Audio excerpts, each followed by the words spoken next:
chance, Kamsa is so fearful, he's thinking, maybe Krishna will come on a Bailgadi because he's a Vaishya.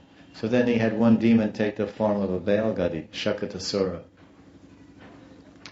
Maybe Krishna will take the advantage. Sometimes in Braj there's some windstorms, or hurricanes, or some tornadoes.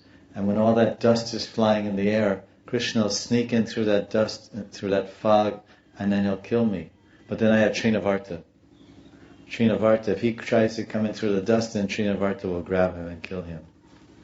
So in this way, Kamsa is covering all the possible ways that someone may kill him. In the sky, in a storm, under the water, by horse, by sneaking up in the land.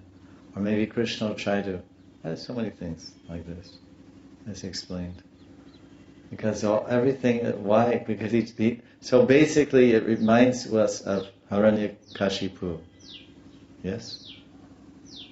Hiranyakashipu got a benediction from Brahma. Remember? And he said, Brahma, I want to become immortal.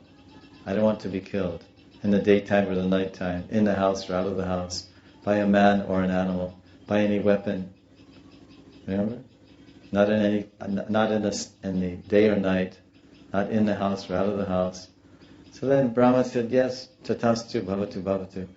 So Hiranyakashipu tried to cover all the conditions, all the possible conditions and circumstances, kala, desha, patra, by which may combine together to produce his demise.